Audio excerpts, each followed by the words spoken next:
Welcome to the Hot Tub Club, where inspiration bubbles up. I'm your host, Samara Renee, and today we have an amazing guest to share her amazing story of her journey to Spain to do a 483-mile pilgrimage on the Camino de Santiago. And this is one of those life-changing trips and stories. Please welcome to the Hot Tub Club, Cathay Reta.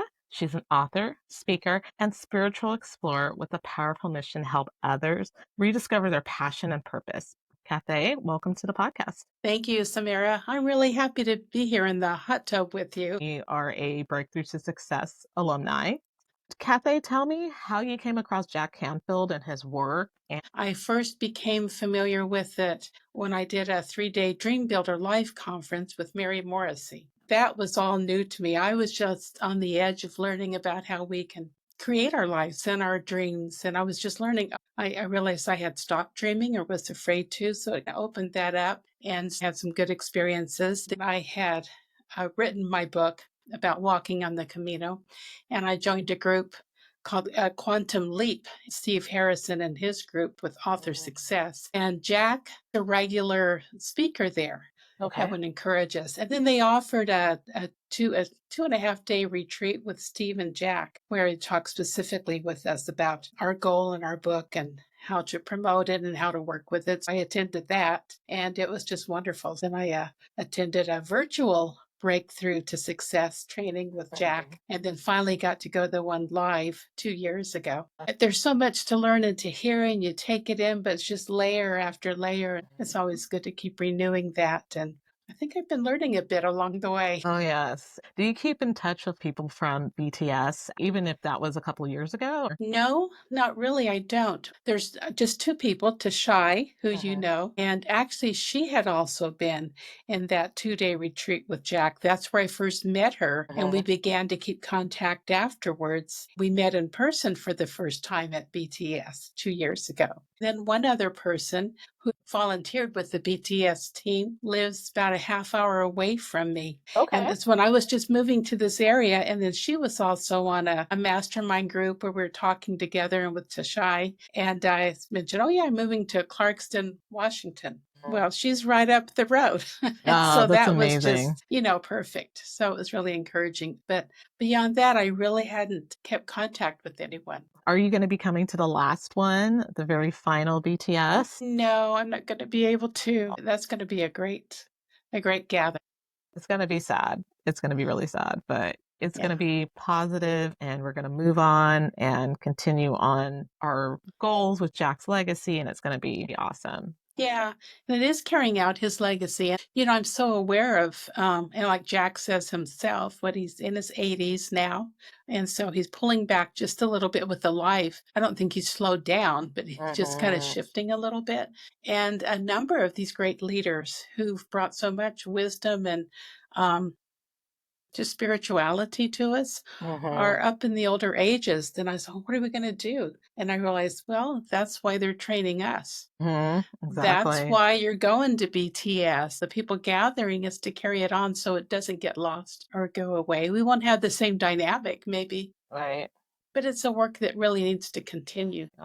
You're absolutely right. And that's the thing that I think hopefully will be the takeaway from the final BTS is that we are the legacy and we are the next thought leaders of the world. And it's time for us to spread our wings and fly and continue the work. That's why Jack's been teaching, I don't know how many millions of people that he's had his teachings with. Let's just talk about your background. I know that your husband unfortunately passed, and that really sparked a time in your life of discovery of yourself and what you were doing that time before your husband passed and your career. I would love to share that. David and I were married for 33 years, and he was a pastor evangelist, which means I was along with him, and we worked in ministry together and traveled a lot. And he was just so easygoing. We had this great relationship going. At the same time, I also worked part-time in the field of adult literacy and ran literacy programs in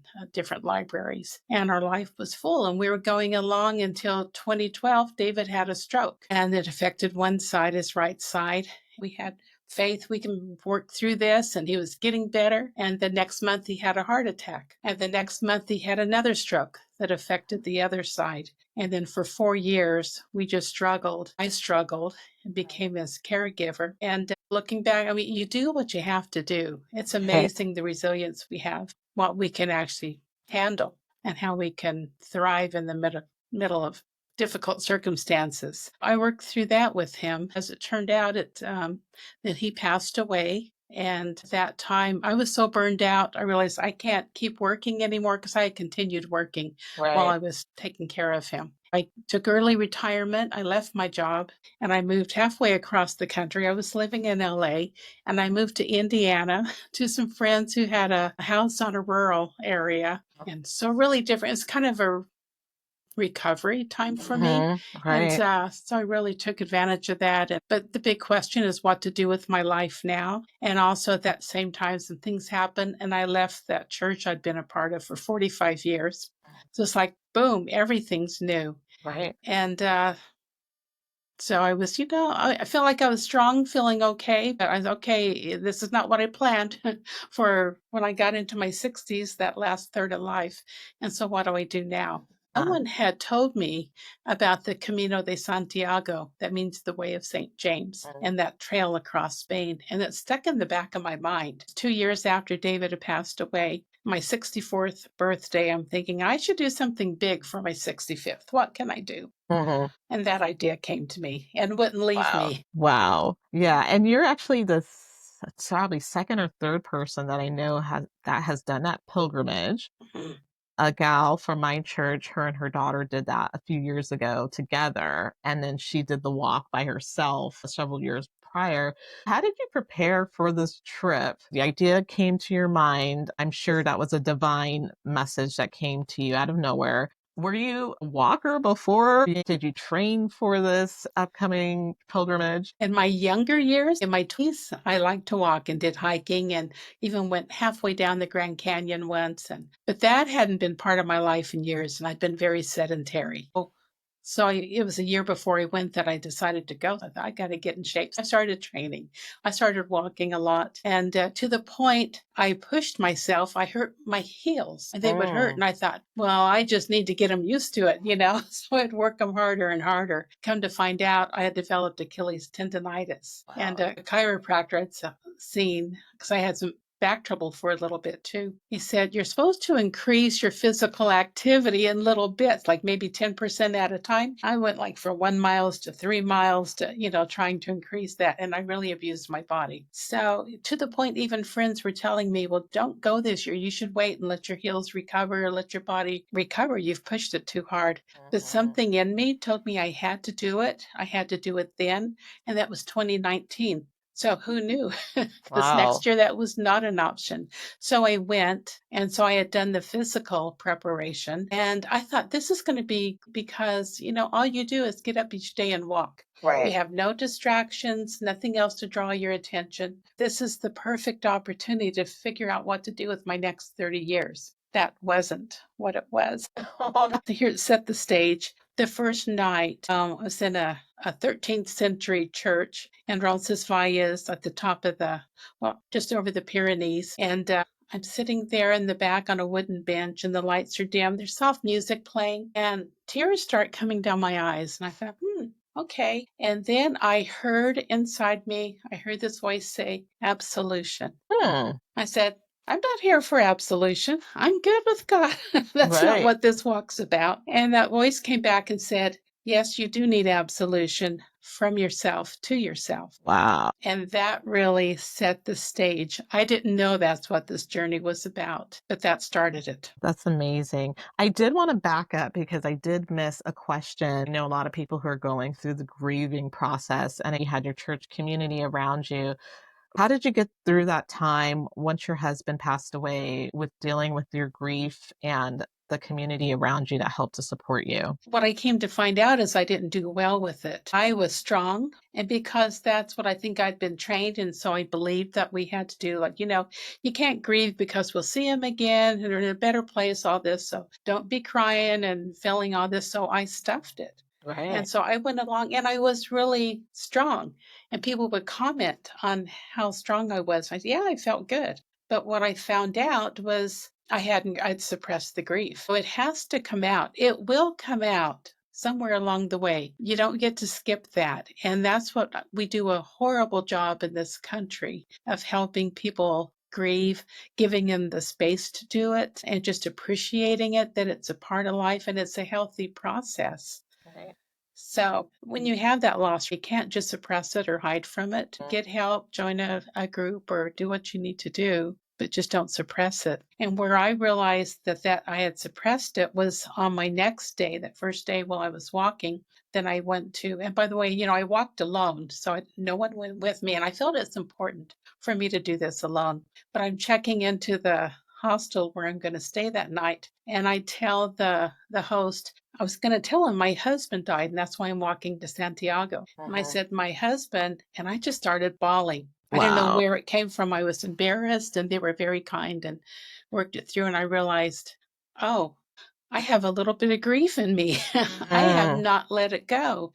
And finally, it had a place to work itself out. I mean, I don't know if this is poor etiquette, but I think it's pretty ballsy that you decided to go on this pilgrimage by yourself in a foreign country. I'm not sure if you've ever been to Spain prior. And went, yeah. Okay, so at least you visited. Yeah.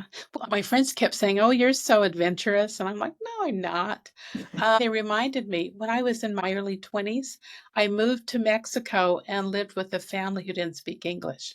Oh, whoa. Again, because I just had that in my heart. I knew it was something I needed to do.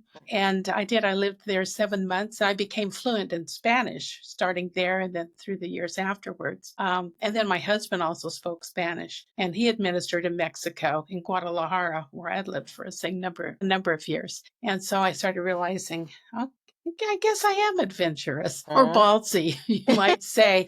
I hadn't seen that. And I think I had lost a lot of that through the years. I've Mm. become very, I think too many of us do that. We just kind of bury ourselves and go along with the norms or what we think we're supposed to do and lose that edge and that passion that we have. So, yeah. So doing this, I realized, okay, maybe I am a bit adventurous. Yeah, during this trip, when you had time to reflect, did you reflect back on your life with your husband? Did you feel like you were truly authentically yourself in your marriage? Did you feel like you had your own dreams, your own passions that you could move forward with in life? Or do you feel like you had to hide some of yourself in order to do the work with ministry? Yeah, I found I did cover myself. I buried myself. And I can't put it on anyone. I took it on. My beliefs have changed extremely from that time. But it used to be like, so we're trying to be an example to people. And so I can't show, if I have some problem, I can't show it. If I'm upset with David, I can't uncover him. I need to protect that image. You just stuff it down. Things I would like to do, I wouldn't do because it wasn't appropriate. So even like when he died and I'm being strong because that's what you're supposed to do. You shouldn't be grieving like someone without hope. And I had done that for a number of years throughout my life. And that's what I began to realize also while I was on this journey. It was rediscovering myself again. And I didn't realize I had buried myself till you get there where the wonderful thing about that sort of pilgrimage, you're alone and it's quiet. And that's why I know if someone else had gone with me, that would have been a great distraction. I wouldn't have had to sit with myself Mm-hmm. and work through those things. But I began to realize that and just that I wasn't happy and I didn't want to continue a life like that. I wanted to be myself. And I was getting to know myself again. That's so beautiful. Is I just know there's so many people in the world who just being by themselves and without a relationship, that's a hardship for them, or just being alone or going on silent retreats or whatnot. That is a struggle because they use the busyness of life or relationships to mask what's happening internally. That's at least that's what I have found, that people hide behind the busyness and lose themselves in the busyness. That's so wonderful that this journey that you were on helped to break open that new sense of self. Yeah. What I found is the physical hardship breaks you open to get down to the soul and the heart of your life. Because it was I mean, constantly kept thinking, I'm going home. Why am I doing this? Or I could go sit at a hotel and sit by the pool and figure out what to do with my life. Why am I suffering like this? And I cried a lot. I was just crying all the time and just wanted to go home, and I didn't get it. I thought, the Lord was leading me there for this wonderful experience and it was going to be so happy. And it wasn't. I was in pain physically and in my soul. And what really broke it, where it started to change around, it's when it got to the worst point. I got bed bugs. Okay. I can't. That's too much for me. I'd be like, Lord, I'm going home. Yeah, but you know why I got bed bugs? Because that's the thing I feared most. When I thought about going on Oh. this trip and preparing for it, because I read forums and Facebook groups and everything about Mhm. it, and sometimes people would mention that, and I'm like, what to do, how to avoid them, and so that was on my mind. And it's like, oh, I don't want bed bugs. I don't want bed bugs. And you know Mhm. what happens? What we've learned when Yeah, you something's in your manifest mind, it.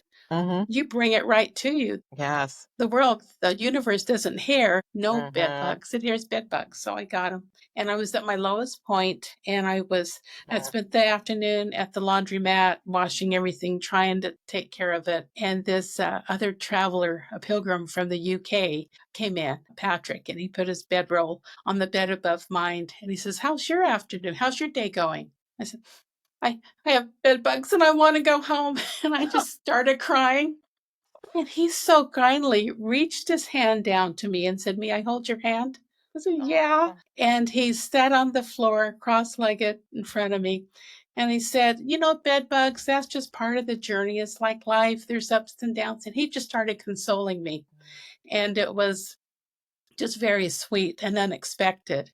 And then we Yeah. walked around the town a little bit. And at one point, he turned to me and said, "You're on this journey to learn to fall in love with yourself again." Mm. Those And that bed sealed it. bugs brought you a messenger. That's what those bed bugs were sent for. Yeah. I wish I could have gotten the message without it, but when you're so hard-headed, and that's it, Mhm. the shell around me, that perfection, what I'm trying to be, was so tight, it took those physical hardships to break through where I could even be Mhm. open to hear it. And then some good things happened. And from then it got better. And then it was a much easier journey. That's amazing that bed bugs brought you a messenger that just I mean, to hold your hand, sit with you, spend time with this person, and they brought you such a beautiful message about learning how to fall in love with yourself again. Mhm. I mean, you couldn't write a better moment than that. Yeah, yeah. And what I love too is he seemed like he could be a therapist or a counselor, but he was an engineer. Oh. And he's describing to me this old Roman bridge that goes across this one part in the city where we were and how they constructed it. And I thought, okay, he is an engineer, but his heart is like a therapist or a counselor. Wow. So I think, okay, we all can be those messengers. We can Mm. all bring that to someone with just one line, one observation. That person that you met just by taking the time to notice that having that empathy to notice that you were upset about something and taking the time that, he could have been like, well, great, have a good job, good day with that. Have a great day. I gotta go.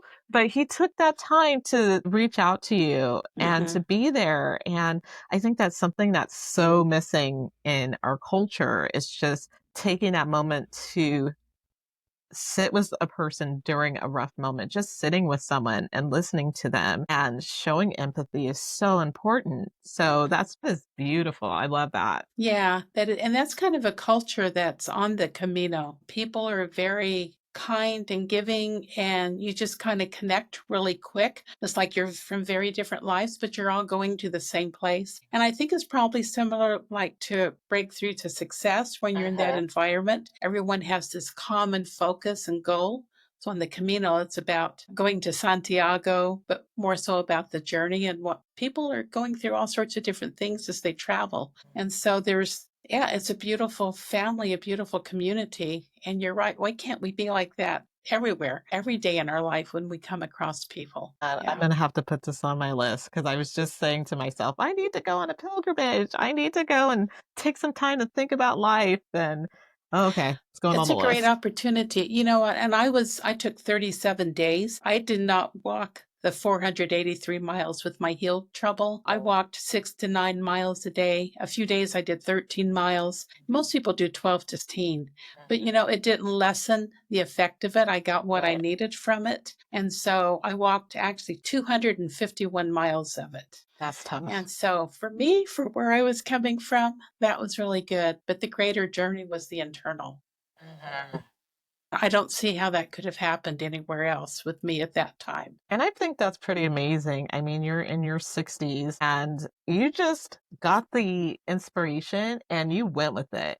You didn't really question that. And that's really hard to do because I'd be like, well, I don't really know if that was a God thing. Maybe that's just me just trying to, like, fill my brain up with some type of message. Let me think about that. Let me get back to you, God, on that. And then we can talk about that later. But you listened and you move forward on that. I did it, and I didn't question it till the first week when it was miserable on the trail. It's like, yeah, did I miss something? But that's one thing that helped me. No, I knew that I was called to be there. I knew there was a reason for it. I couldn't see it, but I knew there was a reason, so I stayed with it, and it really produced some good results. Wow. That's amazing. And what were some of the spiritual moments? Did you have any spiritual moments other than meeting people on the way while you were walking down the path and reflecting on life? Like, did you have those moments when you were on this trip? There were, yeah, a few, well, like the one with Patrick from the UK. That was a great moment. There's another place early on in the trip outside of Pamplona. There's the Alto de Perdón. It's the Hill of Forgiveness. And I remember walking, it's an uphill climb. It's all uphill, downhill, uphill, downhill. So here we are going uphill again. And I was walking up there and I didn't know this was coming, but it's another place where I got to the top. And suddenly I found myself forgiving David for dying and leaving me. I didn't know that was in my heart. So that was a real cleansing, a spiritual thing. And it was kind of neat where I had no one else was around me at that time. I went through that. I just cried out loud and forgave him. And that just lifted from me. And I think something significant than this other couple I met from Ireland, they came and got up to the top of the hill right after I finished my crying. And so I told them about, I'd just forgiven my husband for dying. And they appreciated that I would share something that intimate. And again, that's how we are on the Camino. But I also had this knowing it was important to share it with someone. There's something about that grief process that needs to be shared, or at least have a witness to it. So they didn't console me or say anything, but just that I could say that to them seemed to seal it and bring it to a closure. Yeah. And then after that, for a while there, the walking became easier. So there was that. There were funny little things at times too. Like I remember, and they say the Camino provides whatever you need. So I'm walking, so I carried a bottle of water and I would refill it regularly. And I'm like, and I would change out the bottle every day or two because it's not good to reuse them a lot, a plastic bottle. And I just thought, oh, I need another bottle of water. And I turned the corner and here's a stand set up and the man calls out, you need another bottle of water. Wow. I thought it's like, I think it and it happens. So I had, something like that a couple of times. It was just really, it's like, okay, this is so cool. Just those little things that happen. Wow. But I will say that, when I got to Santiago, to the cathedral and that experience, many people get there and they just fall down crying and joy and everything. And honestly, I didn't feel much of anything. I was glad I had made it. I was glad to be there. But I'm still like, now, what was this about? And it had to unfold for me. It was like months going on after I got back home before I really began to see it play out and I understood what it had been. And one of those learnings was I was looking at photographs and there's a couple of them where my head's thrown back in laughter. And I remember instantly my thought was, who is that woman? I realized I had not been like that. I had not seen myself laugh like that. I don't know if I ever had, or if it had been years. And it was sometime after that, I was listening to a podcast with Brene Brown, and she was talking about emotions. And when you suppress emotions, you suppress them all. that we Right. don't get to pick and choose about which ones we're going to feel and which ones we aren't. And so with that, I realized when I suppressed the grief and wouldn't go through those emotions over my loss, I suppressed everything, including my joy and my those things that gave me laughter. And so I realized after I got home, I was looking at this and just noticing myself, I was much lighter and I could laugh more easily. And something had changed within me that it just unleashed something where I had suppressed emotions most of my life. And so that just popped open and just a world of difference. But I could That's attribute that. amazing that you saw that photo and you're like, who is that? Mhm. I don't recognize that person. And it was just a simple joy, the joy that you felt in that moment. Yes. Yeah. And so, was that a mindset shift for you after seeing this beautiful moment of joy? Did you think to yourself, I really need to work on incorporating more joy into my life? Maybe not so consciously, or maybe it was. Yeah, because along the same time I was on this path with learning about how to develop myself and my follow my passion. And actually it was before when I went on the Camino was when I was in the Dream Builder Life conference. Hmm. And they had you do this, and you kind of set a dream. And one was want to walk the Camino. And it was kind of like a yeah, maybe like, right, go ahead and say it. But Right. then because I did it and I accomplished it, but along the same time, I was learning more about gratitude and to express gratitude. And so I did that, and that become more a part of my life. Those things that then bring us into that joy and teach us about ourselves and to be able to look at what we really want. That's, I think we're afraid. And I realized that about myself. I had stopped dreaming or wanting because it's easier to not want than to not get. So to not risk not getting what I want, I'll just ignore it and I won't want anything. Then I'll be fine. So That is I had to break it. good. That is really good because I think a lot of people do that and don't realize that with the fear of dreaming because you don't think it's possible. Right.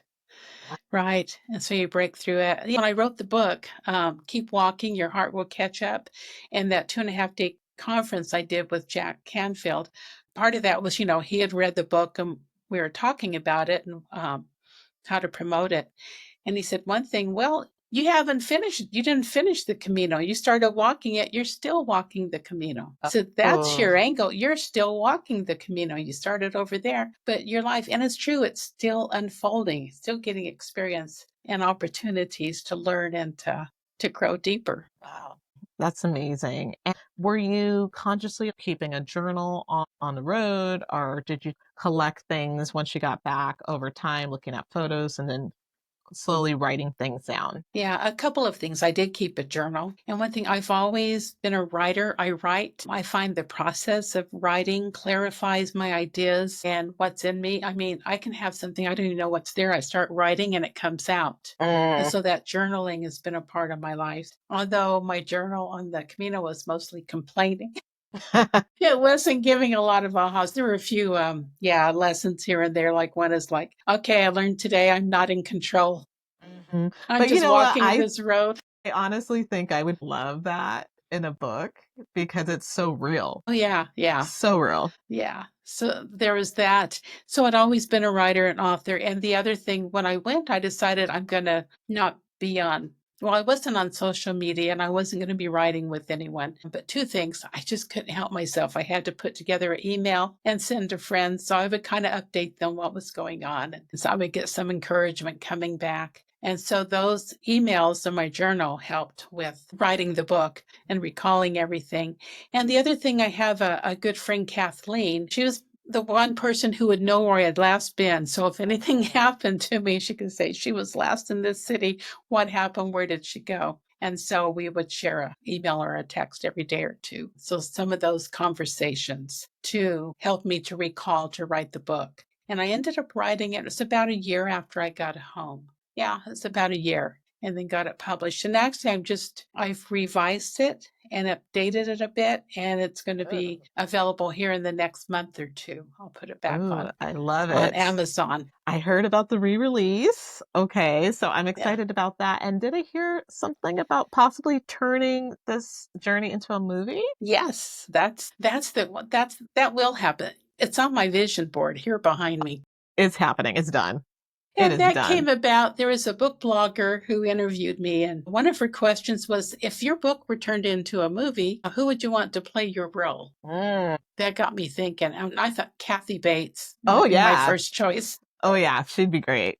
She's kind of busy now with Matlock, so I don't know. But it got me thinking about it. I thought, yeah, movies, because the message and what I've heard from women who've read the book, it's given them the courage to follow their hearts and to just that simple, follow their hearts and their passions. I thought books are great, but movies reach even more people. And if it Right. could be used to encourage them in that way. So I hooked up with an organization, Voyage Media. They set it up where it's very hard to get into Hollywood. They explain the thing, and to get an agent, to get to a studio, it's very hard. So they have producers who work with them. And so I was able to pitch my book as a movie to a producer, and I did with Killian Beldy, and she has a background with Hallmark and other movies, and Love she it. liked it. So he took it on as a project, and then they got a screenwriter, so he had the screenplay, and now they're in the process of signing on a director and an actress, and then they know the industry, they know the people to go to, Mhm. and they'll take it to the studios and see where they can, who's interested and would turn it into the movie and release it. Yes. I mean, this is out of control. I mean, did you ever really, really, like in your heart of hearts, think this could possibly be a great movie? Yeah, it's one of those things where you put it on your vision board and you make the affirmations, and then I'm like all gung ho, and then later I'm like, yeah, right. Uh-huh. No, and you have to overcome that and say, no, it is there and it's possible. Why not? It is a good storyline. I think it could work very well. At this point, I just stand in that. I believe it. It's going to happen because it is. I'm drawing it in from the universe You are the and queen putting it out manifester. there. I'm getting that sense. Yeah. Yeah. Wow, that's amazing. I'm really excited as I am listening to you speak about this. I'm thinking of the different people. I have a coworker whose son passed away tragically, and I'm just thinking about her. She's thinking of ways of honoring her son, and they were thinking about doing some type of journey as a family. This book would be perfect for her to read because she can understand the grieving process of losing someone that's very dear to you, Yes. but also moving through that grief and honoring that person and getting to know yourself again and how you're going to take the lessons that you learn on this journey to apply to the next parts of your life. Exactly. I think that's kind of exactly who benefits most from the book or from my journey. I was pretty honest and authentic Mhm. about it, the things I went through, so people can identify with it. And the good thing is coming out on the upside. One thing with it too, I took a book on my iPhone. It's called Hind's Feet on High Places, and it's a Christian book. It's an allegory written in the 1950s about this character named Much Afraid. And the Lord, the shepherd, took her to go to high places, to the mountains of high places. Our lives were paralleling. Everything I was going through, she'd gone through. And there is this one part where he gave her companions to go with her on the trip. And their names were Sorrow and Suffering. Mm. And she cried like, I can't go with them. And I said, exactly, I'm with you. I expected to come here with joy and peace, and I've got sorrow and suffering dogging me. This isn't what I signed up for. But yeah, it was kind of fun to have that parallel. And she got to the high places, and I did too. Thinking back to getting involved with Jack, and you had a very spiritual life before working with your church. How did your spiritual life change after leaving your church and moving forward? How has this new journey influenced your new spirituality? It's better than ever before. When I left this church, I began to realize it's all the makings of a cult group. It's very controlling, very apart. We're the ones with the word. We're the only ones with the answer, and we've got to convince everyone else. And there was a lot of control where it's like you were looking for not permission, but for confirmation for anything you would do in your life, which results in like going and getting permission. But there was a lot of things that were really wrong. And I think that's where I started losing myself also, getting buried in that. And I have to say, not only getting buried in it, but me enforcing that on others and encouraging women to follow this, where the man's the headship and the woman has to have a covering and so many things, which so I walked in that for 45 years. And then I realized, that's not true. So I slowly came out. It's kind of scary at first. And for Right. a woman to go alone on a trip like this, if I were involved with that group, oh my gosh, they would never. You couldn't Right. do that because you'd be uncovered, you'd be unsafe, and Satan could, and things which I totally don't believe anymore. And I found I am more fulfilled and my life is freer and I do more good for people and help people now than I ever did before. So it's been a real change. And I know that is a book I want to write at some time about coming Mm-hmm. out of that. Right. Yeah. So I know someone is really encouraging it. Yeah, it could be a book people would be interested in, but I'm very concerned that it wouldn't be a sensational thing. Because, I can tell you the stories of what happened to people, and it's awful, and people get all emotional about it. But I think it has to be a book of it could happen to anyone so that people Right. can't read it and say, oh, look at those crazy people. Why did they go follow Mm-hmm. that guy? No, Right. these are normal, smart, intelligent individuals. And how do you get yourself walking down that road where suddenly you're in a place where you're not yourself anymore? Right, right. And I can see that. I've been doing a lot of reflecting. I'm Catholic, and I do see that, there's some parts of the church that there's so many rules that we forget about the human person, about being connected to that person. There's so much walls that are being built based off of an institution, sometimes controlling people's lives instead of getting down to the level where people are right now and being and not everyone's going to be the same way or look the same or act the same way, but the door is open to everyone. So hearing you say that, I can completely understand where you feel like first you're like, gosh, is this going against what God would want? Is this, bad? And then as you move through, you're like, no, Jesus would love me no matter what. He would accept me. And really, like, you're living the gospel in a different way. I love the freedom of being able to make your own decisions and to be able to develop your spirituality. It might be different than what the church says that you need to do, but it doesn't negate that you're still having that same connection with God, but just in a different way. Yeah, and it's realizing God is in every one of us. We all have, it's a voice, a quiet voice. Mhm. And so for me, it's easiest to refer to as God. Some people call it the universe or your intuition, but we all have it and it's speaking to us and trying to show us and guide us, but we're used to drowning it out with the Mhm. TV or do something so we don't have to listen to it. But another book I wrote after I wrote the book about the Camino, published my conversations with God, which Ooh. came up, and it's just, and I talked to God that way. Started, I was in the sauna one day and I thought, and I just, okay, God, I'll spend this time with you. And then I went in and I turned on the radio of my iPhone to some Eric Clapton music. Mhm. And I swear I heard God say, what's with Eric Clapton? I thought this was my time. So, okay, yeah, God, I Mhm. turned it off. And we just had this conversation and then began to do that regularly. So I have this book of my conversations with God. I It's love called that. Dance in the Meadow, Conversations of Self-Discovery, Clarity, and Love. And it's one of those situations where then I would just write it down after I would have the experience. And I learned things about myself that I didn't know. But through that, God just showed them to me. And again, they're experiences that many people, and many women especially, go through. And it's learning to Mhm. be true to yourself and not hide from yourself. I love that because it reminds me of I used to go on silent retreats every year, and I love being by myself. I love being in silence. And a lot of people have a really hard time with that, but you're able to walk with God through your daily life, which you don't normally get to do, and have that open conversation. For me, it's my cell phone. Oh, I'm going to pray or, oh, I'm going to read something. And then I was like, wait a minute, but let me just check the weather really quick. And then you get distracted. And you mentioned your conversations with God. And I should not ever write a book with my conversations with God because people would be amazed that sometimes my relationship with him is not great, where Uh-huh. I am angry with him. And he's like, okay, well, you can yell at me, but this is the way that your life is going right now. I'm pulling the book out. Or being true like that. God knows if you're upset, why try to act like you aren't? I think that's such a great lesson too, because people think that you need to be perfect or you need to show up to church and be on your knees and say certain prayers. But the best relationship conversation that you can have is just being open and honest.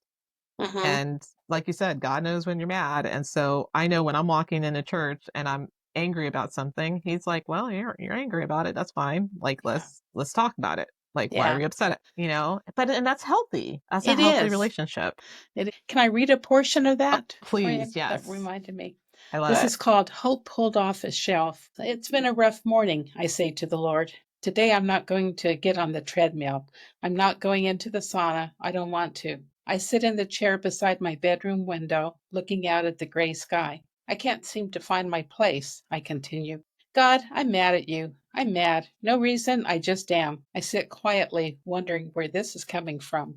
I know, God answers. I knew before you did, and I understand. I keep looking at my hands, the hands of an old woman, wrinkled, flabby, full of age spots. They're old and tired, and I hate to look at them. I lotion them, slowly running my fingers along the veins and stretching out the skin to make it smooth. Then it pops back into Wrinkle City as soon as I lift my finger. My hands show years of use and abuse. I'm mad. Lord, I read in a devotional this morning that I should praise you and give thanks. But the praise and the thanks are stuck in my throat. They come out in low guttural moans of angst, complaint, and wordless pain. That's my praise. That's the most I can seem to muster today. Truth sounds like that, he says. There was a time when you would stop what you were feeling and saying and put on the facade you thought I expected from you. And you would begin to say, praise you, thank you, blah, blah, blah.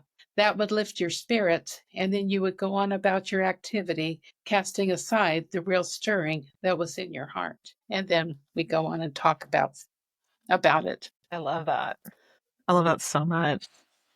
Yeah, that's the freedom in talking with God when you get to know and trust that voice in you and knowing that's God, and you can be totally real and you can totally hear and get the answers of what you want and what you're searching for. That actually reminds me of I read a book, Mother Teresa, and how she had 50 years of spiritual darkness and where she's doing all of this work working in the slums in India. And you would assume that she would have this deep connection with God and feel God.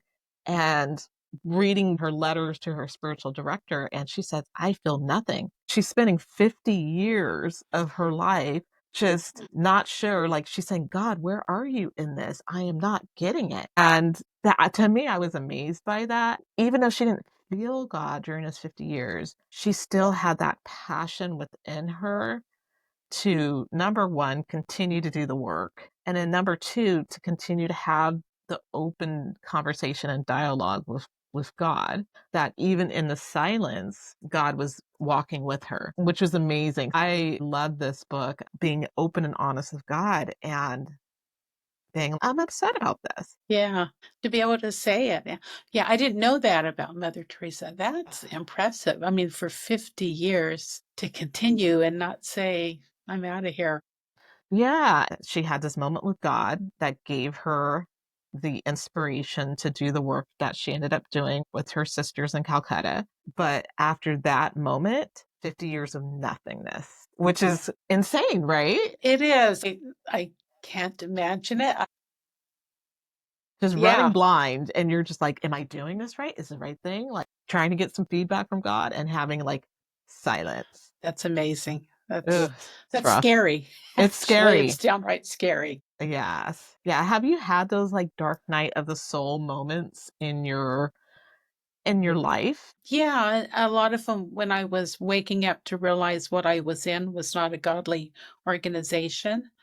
And I would be up late nights. And this also during the time my husband had had the strokes. And so it's caregiving. So all that was on my heart. But at night I couldn't sleep. And so I would go to the computer and write and realize, like, one of the situations was I shared with someone, she knew my situation with my husband. And so she told the people at a church, and they contacted me and offered to come and pray with us. And I said, thank you, but you don't need to come to the house. You can pray from where you are. That's okay. And then when I was alone in the middle of the night, I cried because we were craving contact. There weren't many people coming to see us. It just wasn't. And we needed that connection. I thought, here, God's sending someone. I'm saying, no, no, no, no, that's not necessary. So what's up with that? I realized because my mindset was, we're the ones with the answers. We go and pray for you. You don't come pray for us. And it just broke my heart because I realized what a hypocrite and how wrong and how unloving that was. And it was things like that that started to break me down to let go of those beliefs that I had. And so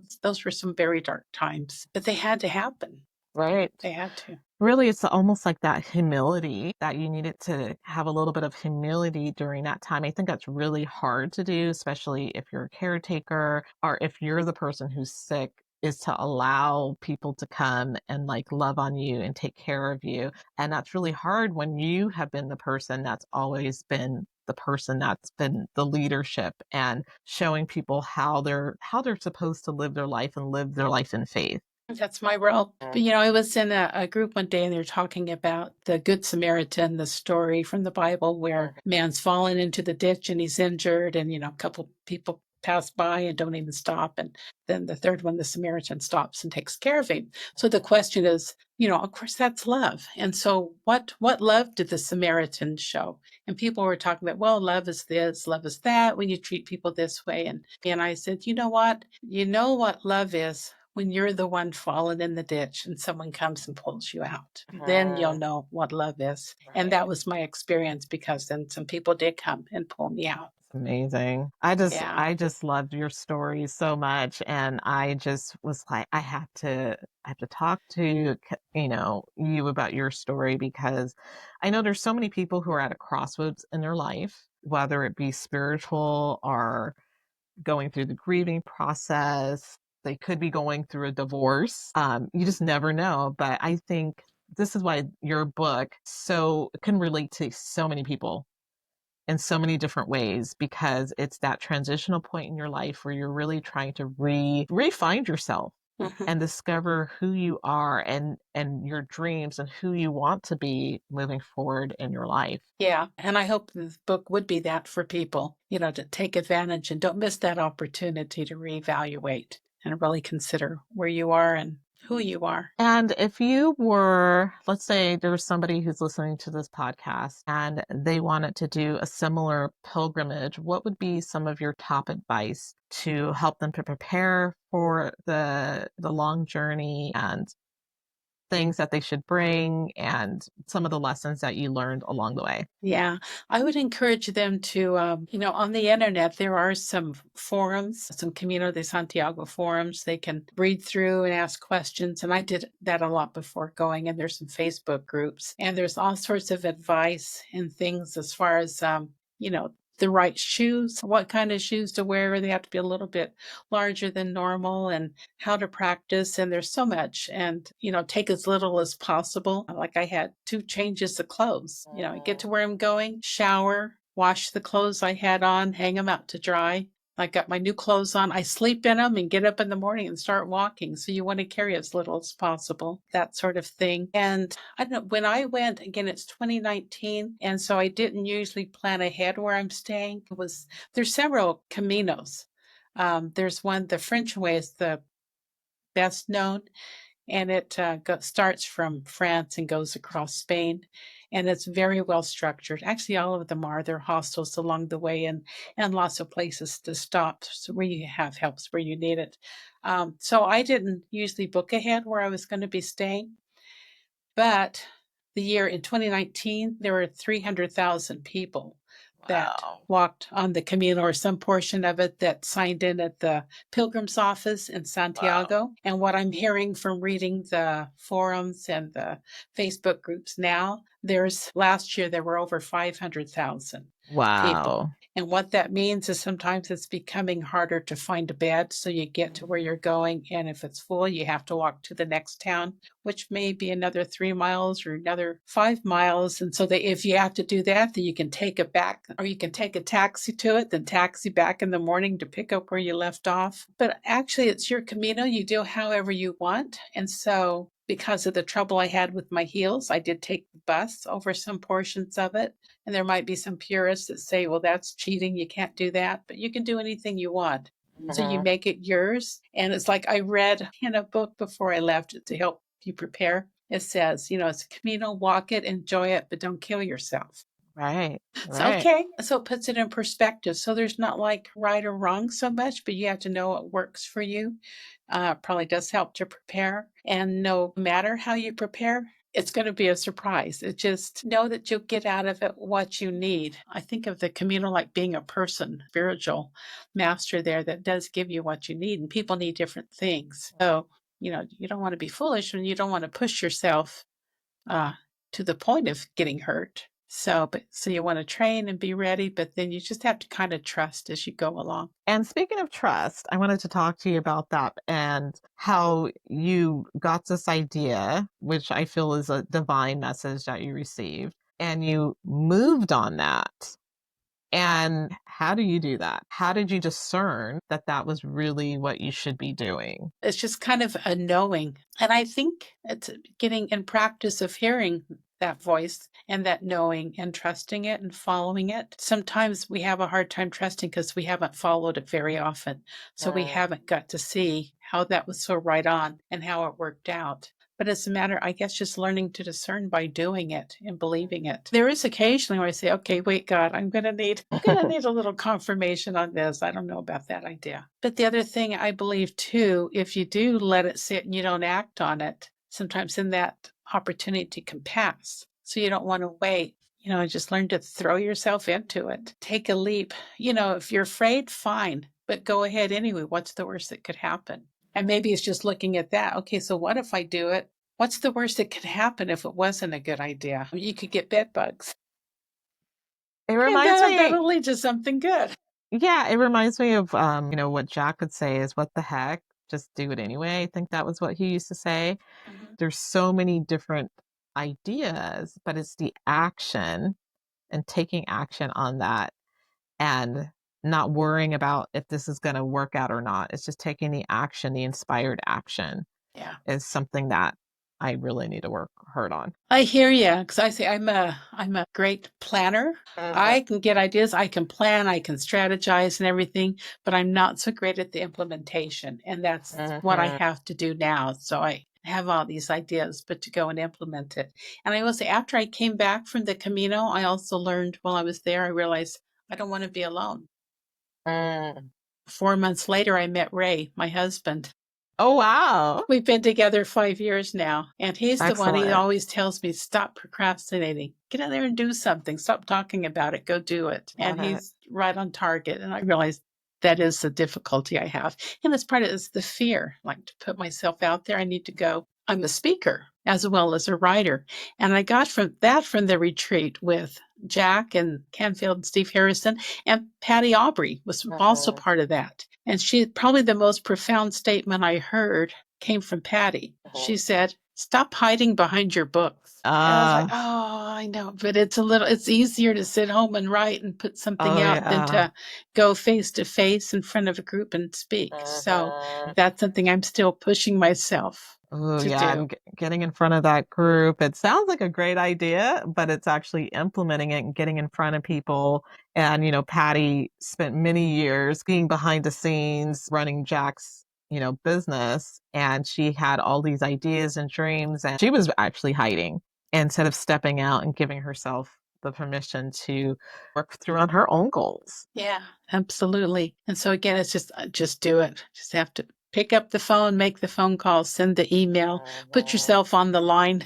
My main purpose of the podcast, of course, is just sharing these amazing stories, and especially people who wouldn't have the opportunity to share those stories with a larger audience per se, but nevertheless, they're really important. I'm hoping that people will get some sort of message from every episode that will help to improve their life or learn a lesson. Yeah, this is your Camino. You're walking it step by You know step. what? I might have to do. I just started looking the other day. I was looking at Italy and I'm like, I need to go to Italy because one of my things on my list that I wanted to do was I wanted to go to the Vatican and I wanted to be in an audience with Pope Francis, and I never did that. And then of course he died. So then I was like, okay, whoever's next, I'm going. Like, I have to go to Italy. I have to go just do one audience. So that's my pilgrimage that I want to do. Oh, So good, good. that's Well, next. let me know when you're headed out there, and I'll keep that in prayers for you. Well, Yeah. thank you so much for being on the show. Please remind us of where we can pick up your book, the titles of the book, and how people can work with you or have you come out and be a speaker. You can reach me on my website, and that's my name, cathayreta.com. That's CATHAYRETA.com. And also the books are available at Amazon, and you can ask for them in your bookstores. So they're available about anywhere.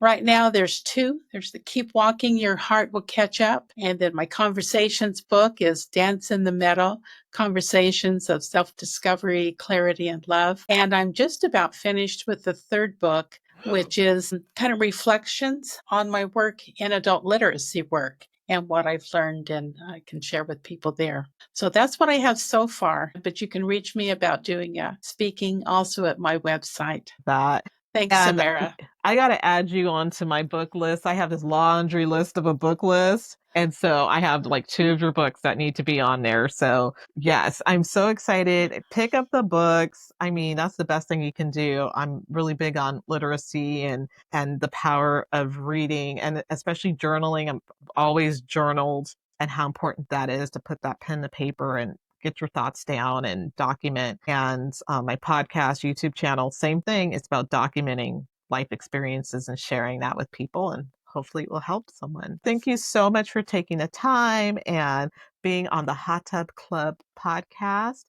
And we're just so grateful for you coming on and sharing your amazing story. Thank you. I've enjoyed it. Make sure that you subscribe to this podcast, the Hot Tub Club podcast, so that you can get an alert every single week of the newest podcast. And remember that you are worthy of love, happiness, and joy, and everything in between.